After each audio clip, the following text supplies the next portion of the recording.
எப்படி இருக்கு Christmas dress? சூப்பரா இருக்கு. ஓகே வாங்க எல்லாருக்குமே வந்து பாத்தீங்கன்னா ஹாப்பி சாக்லேட் கிறிஸ்மஸ். சாக்லேட் இல்ல ப்ரோ. ஏய் செம்மையா இருக்கு பாருங்க. அப்பா செம்ம சூப்பரா இருக்கு. சான்ஸே இல்ல. இங்க பாருங்களேன் செம்மையா இருக்குல்ல. ஓகே ஓகே ஓகே நம்ம சேனல்ல பார்த்தவங்களுக்கு பெஸ்டா கொடுக்கலாம். இந்த இது பாருங்களேன் செம்மையா இருக்கு.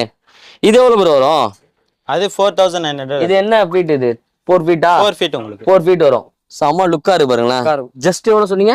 180 ரூபா. 180 ரூபால இருந்து இருக்கு. ஓகே இதோட சின்ன சைஸ் இருக்கா நம்ம கிட்ட? இதோட சின்னதுல இதான் சின்ன. இதான் ஸ்டார்ட். Okay okay okay. இதுல இதுக்கு அப்புறம் பெருசு வேணும்னா எவ்வளவு வரும்? பெருசு வேணும்னா 250 ரூபா இருக்கு. வாவ். இதுவும் வந்து லைட்ல ஏறி. லைட். அது என்ன காஸ்ட்? 160யா? 165. ஓகே 165. ஓ பா அதுனா குண்டு பல்புல பெரிய குண்டு பல்பா? செம்மையா இருக்கு. கலரா இருக்குப்பா. இப்போ வந்து பாத்தீங்கன்னா நெக்ஸ்ட் நம்ம போட்டிருக்க அசஸ் எல்லாமே வந்து பாத்தீங்கன்னா அவங்க வந்து சேல் பண்றாங்க.